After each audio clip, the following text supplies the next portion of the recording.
Mesdames et messieurs, bonsoir et bienvenue pour ce nouveau numéro de Politique, la 46e conférence de la coordination européenne pour le soutien et la solidarité avec le peuple sahraoui, le COCO, a entamé ses travaux ce 2 et 3 décembre dans la capitale allemande Berlin. Une occasion pour les participants de dénoncer le sinistre plan d'autonomie proposé par le Maroc et réitérer le fait que l'indépendance du Sahara occidental passe uniquement par le droit à l'autodétermination du peuple sahraoui. La conférence qui se tient sous le slogan « L'autodétermination pour l'indépendance du Sahara occidental » n'aura pour objectif d'établir ou aura pour objectif d'établir un plan d'action et de suivi pour l'année 2023. Outre la participation du Comité national algérien de solidarité avec le peuple sahraoui, le CNA-SPS, une délégation de l'Assemblée populaire nationale a pris part à cette rencontre ce matin et a transmis le message de solidarité avec le peuple sahraoui des deux chambres du Parlement. Au Bundestag, le Parlement allemand, le COCO, dans sa 46e édition, un porte-voix pour la cause sahraoui, une revendication des droits sahraouis et surtout une solidarité et un soutien à toutes les épreuves. Lors de son déplacement à Alger en octobre dernier, il faut le rappeler, le président de le COCO, Pierre Galland, avait même précisé qu'à Berlin, il sera question d'interpeller l'ONU pour assumer ses responsabilités et lui rappeler que jusque-là, elle a échoué et qu'il est temps aujourd'hui d'entendre les décisions des cours de justice africaine et européenne, à savoir que le peuple sahraoui est distinct du peuple marocain. Le débat est lancé.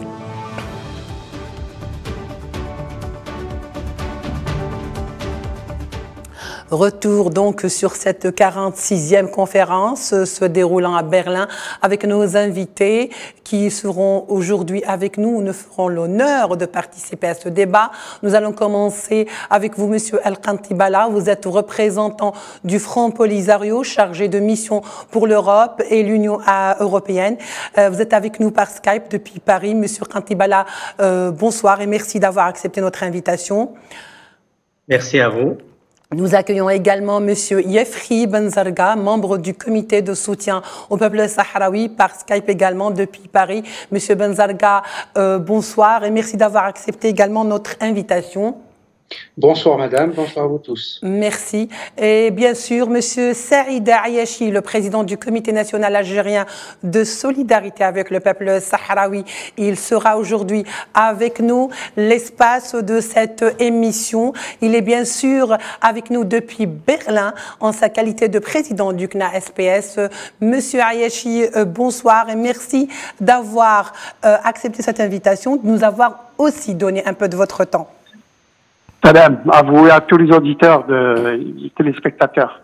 Alors, Monsieur Ayachi, je vais commencer tout de suite avec vous puisque vous êtes sur place aujourd'hui. Pour le COCO se déroule aujourd'hui à Berlin, contrairement aux auditions passées pour Madrid ou encore Paris. Pourquoi le choix de Berlin est-il si décisif et dans ce cas précis, dans quelle mesure? Alors, le choix a été fait de faire dérouler la 46e COCO en Allemagne pour diverses raisons, mais principalement parce que d'abord, l'Allemagne est un pays pivot de l'Union européenne. C'est la première puissance économique de l'Union européenne. C'est aussi un pays qui peut influer de par ses positions sur les pays scandinaves, les pays nord-européens. Et troisièmement, parce que l'Allemagne a montré toujours une certaine honorabilité vis-à-vis du droit international, disons dans une trajectoire linéaire.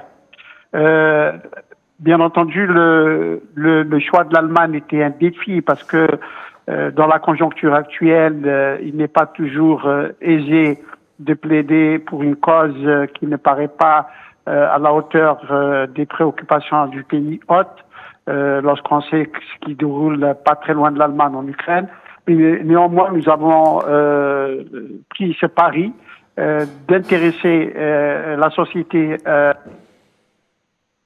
Oui, Monsieur Ayachi. Je crois qu'on a perdu M. Ayachi, le temps de le retrouver. En tous les cas, on l'espère. Je me tourne vers vous, M. Kantebala. Les groupes interparlementaires ont eu ce matin une séance matinale où il y a eu des parlementaires algériens qui ont exposé leur soutien à la cause sahraoui auprès de leur père du Bundestag, le Parlement allemand. Quelle conclusion, puisque les travaux ont été couronnés par une déclaration finale?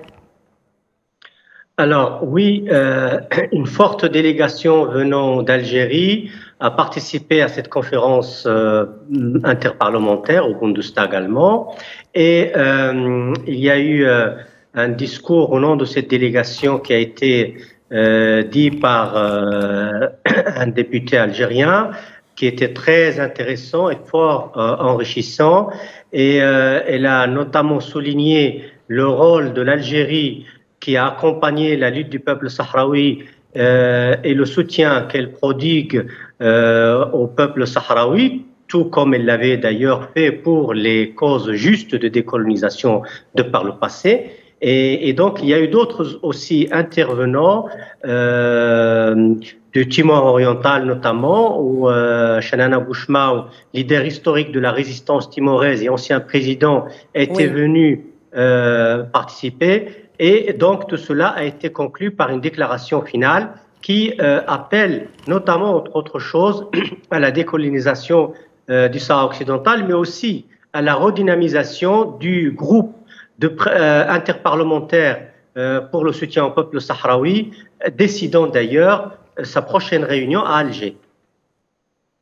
Oui, monsieur Kantebala, oui.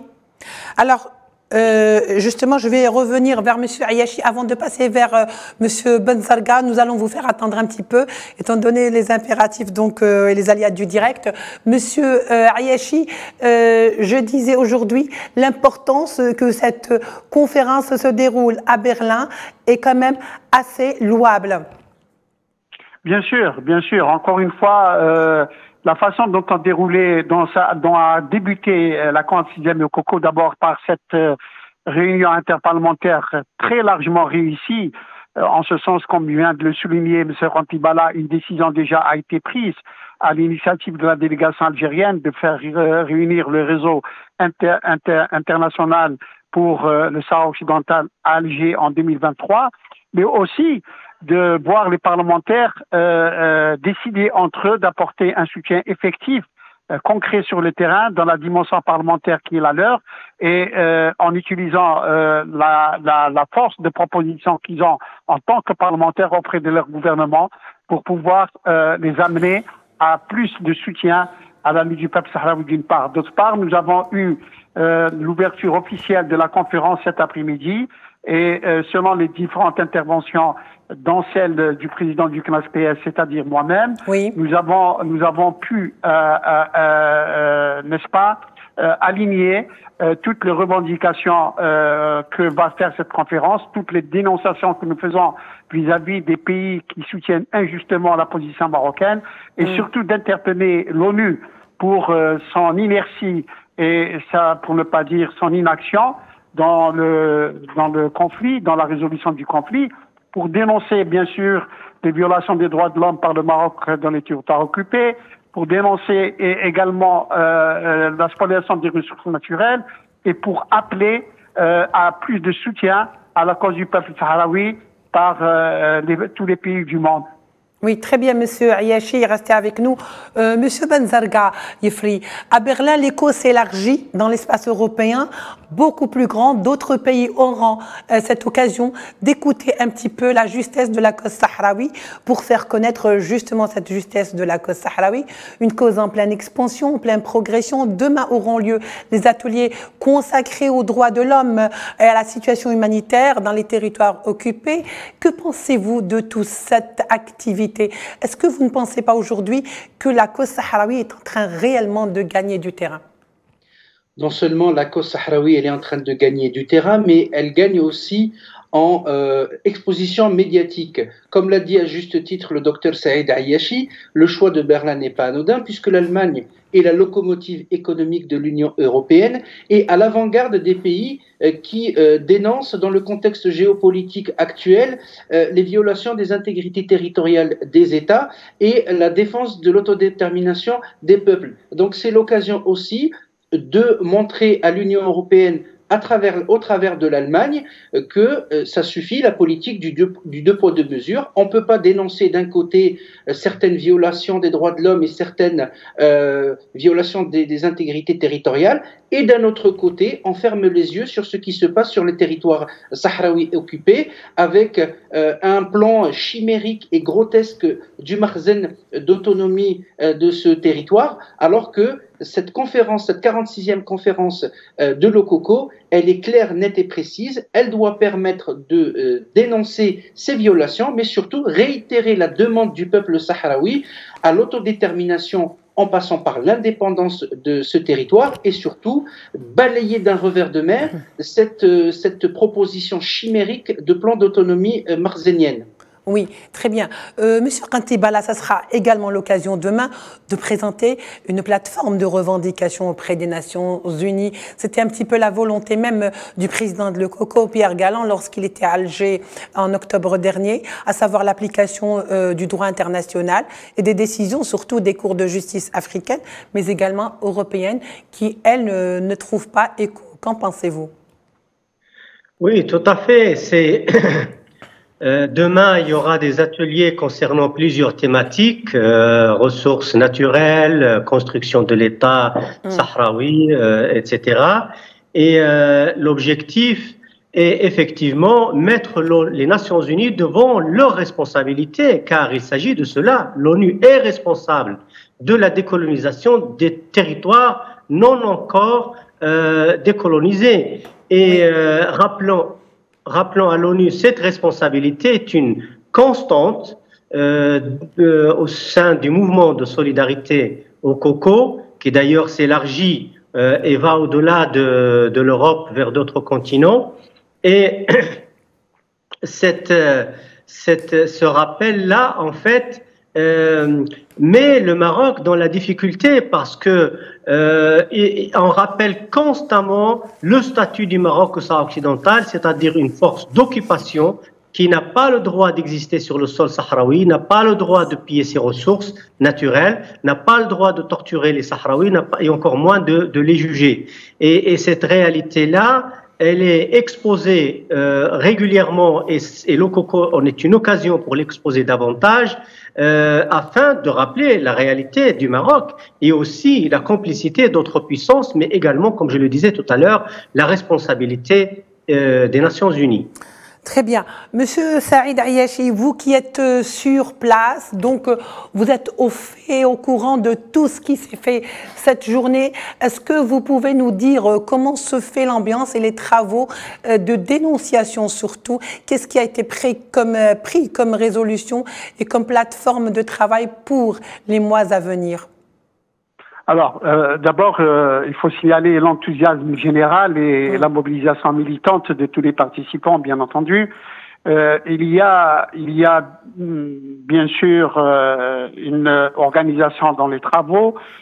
Kantibala a parlé des ateliers qui vont charpenter la conférence, politique et communication, droits de l'homme et prisonniers politiques, ressources naturelles et enfin consolidation de l'État sahraoui. Chaque atelier va travailler sur le thème qui est le sien et les conclusions de ces ateliers vont eux-mêmes construire le programme de travail pour l'année 2023, tout en tenant compte de ce que nous n'avons pas fait en 2021-22 et en voyant comment on peut apporter les correctifs nécessaires. Bien entendu, ceci est une façon pragmatique de mobiliser les militants et de leur demander d'apporter une contribution effective sur le terrain dans le soutien au peuple sahraoui. Mais bien entendu, il y aura dans la déclaration finale qui couronnera la conférence la position politique du mouvement international de solidarité qui, à n'en pas douter, va d'abord s'articuler autour de la dénonciation je le disais tout à l'heure, de l'inaction du Conseil de sécurité, dont il ne faut plus croire maintenant les résolutions qui sont en train de s'aligner les unes après les autres sans aucune effectivité sur le terrain. Mais de l'autre côté aussi, appeler un chat, c'est-à-dire dire que la France bloque la... Oui, Monsieur Ayachi, on vous retrouve. Je pense que, bon, effectivement, vous êtes à Berlin et donc ce sont un petit peu les aléas du direct. Monsieur. Aussi oui. L'Espagne, dans sa volte-face, qui vient, bien entendu, manquer à son honorabilité historique et à sa responsabilité dans le dossier. Par ailleurs, nous demandons à l'Union africaine, il s'agit nous n'oublions pas, d'un problème africain de décolonisation en Afrique par une organisation africaine, l'Union africaine, ou la race des membres fondateurs. Et par conséquent, nous demandons à l'Union africaine maintenant d'aller vers l'exécution des décisions qui ont été prises en mars 2021 par le Conseil Paix et Sécurité, à l'initiative d'Algérie d'ailleurs. Et je rappelle à l'occasion que le président Tebboune, à ce moment-là, devant ses pairs, ça se passait par visioconférence, a demandé que les décisions doivent être concrètes et exécutives sur le terrain pour qu'on puisse avancer dans le dossier. Donc maintenant, nous refusons toute inertie dans le dossier. Nous demandons que l'ONU assume ses responsabilités, toutes ses responsabilités, puisqu'elle a des engagements envers le peuple sahraoui, puisque le cessez-le-feu a été signé sous ses auspices, mais aussi parce que elle doit exécuter la charte des Nations Unies en matière de décolonisation, et le Sahara occidental est une colonie qui est ainsi enregistrée sur les tablettes de l'ONU, et par conséquent l'ONU doit faire son travail, et rien que son travail, mais tout son travail, sans délai, sans tarder, sans faire perdurer les souffrances du peuple sahraoui. On l'espère en tous les cas. On espère que après le COCO, la 46e édition, les revendications vont passer à une vitesse de croisière pour que le peuple sahraoui retrouve justement son droit à l'autodétermination. Monsieur Benzarga, la dernière fois, lorsque le président Pierre Galland était en Algérie pour animer justement cette petite conférence de Le Coco, il avait parlé ou l'avait qualifié le plan de l'autonomie tel qu'il était proposé par le Makhzen comme un plan d'annexion. Alors aujourd'hui, il est vraiment temps de dénoncer ce plan. Effectivement, c'est un plan en fait qui ne résout pas non seulement la question sahraoui, mais n'apporte aucune solution ni aucune nouveauté à ce peuple qui vit sous domination d'une force occupante. Il faut, comme disait le docteur Ayachi, appeler un chat un chat. La présence marocaine sur le territoire sahraoui est une présence d'occupation. C'est un colonisateur. Donc on ne peut pas avoir les yeux fermés face à une colonisation. D'ailleurs, c'est la dernière colonie d'Afrique et l'Union africaine, bien entendu, a son rôle à jouer puisque la race est membre fondateur de l'Union africaine. Donc, on ne peut pas poser le plan d'autonomie marocain comme étant une solution politique. Pas du tout. C'est quelque chose qui va encore plus aggraver la problématique. D'où l'importance de la société civile et notamment la société civile ici en France pour dénoncer ce genre d'agissement et comme je le disais précédemment, il faut cesser avec cette politique du 2 poids 2 mesures. Nous ne pouvons pas d'un côté dénoncer et de l'autre côté fermer les yeux. Est-ce que, et je repose la question sur votre antenne, est-ce que les intérêts économiques de certains États dits États avant-gardistes de droits de l'homme sont supérieurs au droit international et aux droits de l'homme? Je ne pense pas. Oui, Monsieur Kantibala, on aura remarqué aujourd'hui que lorsqu'il y a eu la conférence ou la rencontre des groupes parlementaires, y compris le groupe algérien, il y a eu quand même une grande solidarité qui a été manifestée lors de cette 46e COCO, dans sa 46e édition.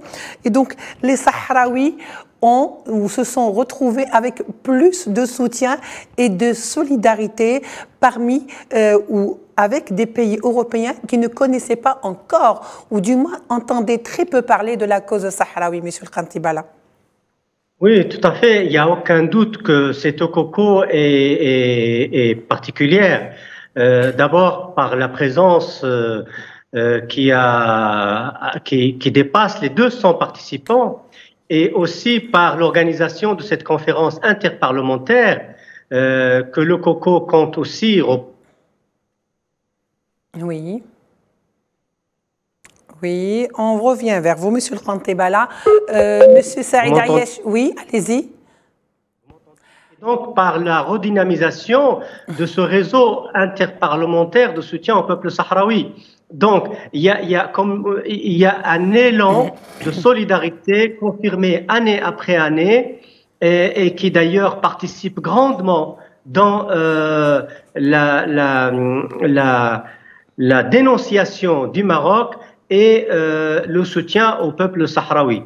Et je disais tout à l'heure que le Maroc n'a aucun choix, aucune issue à part sortir du Sahara occidental. Le fait qu'il propose l'autonomie est une véritable reconnaissance de sa défaite.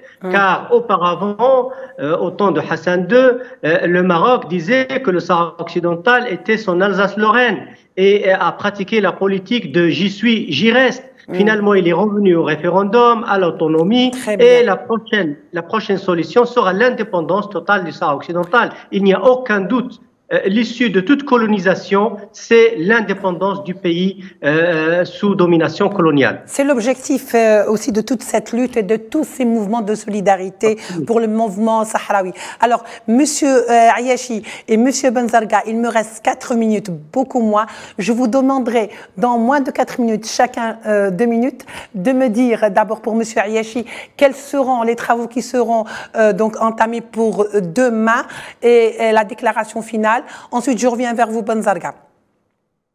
Monsieur Ayachi. On en a parlé quand nous avons évoqué les ateliers. Je dirais tout simplement que nul n'ignore que nous sommes en génération d'actions médiatiques décisives et c'est pourquoi la conférence va donner beaucoup de sens à l'action médiatique elle-même au bénéfice du dossier sahraoui pour lui donner plus de visibilité, plus de résonance et aller vers plus d'informations, vers plus de sensibilisation pour obtenir une grande mobilisation autour du dossier.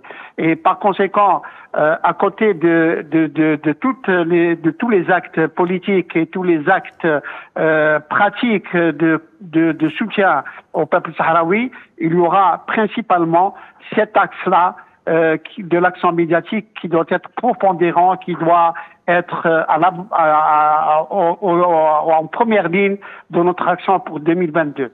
Pour 2023, pardon. Oui. Très bien, Monsieur Ayachi. Monsieur Benzarga, je vous donne le dernier mot avant de conclure. Je dirais tout simplement qu'il faut accentuer médiatiquement sur ce dossier sahraoui, notamment grâce à la société civile. Il faut poursuivre et soutenir le travail que fait le Comité national algérien d'aide au peuple sahraoui dans sa démarche de sensibilisation sur ce dossier-là. J'aurais un message aussi pour mes compatriotes algériens. Au-delà de la justesse de cette cause sahraoui qui ne fait aucun doute, il faut qu'on réfléchisse aussi face à un voisin expansionniste qui ne se rassasie pas des frontières que lui reconnaît le droit international. Donc il faut rester quand même très vigilant face à un voisin qui ne veut que plus. Très bien, le message est passé.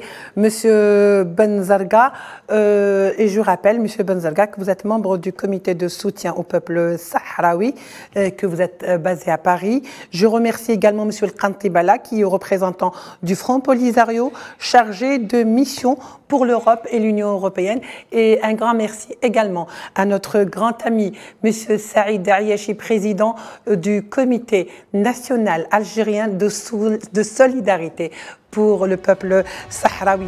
Messieurs, merci de nous avoir ou d'avoir participé à ce débat et de l'avoir enrichi. Mesdames et messieurs, merci à vous de votre attention et de nous avoir prêté attention. Merci et je vous souhaite une très bonne soirée avec la suite de nos programmes sur L24.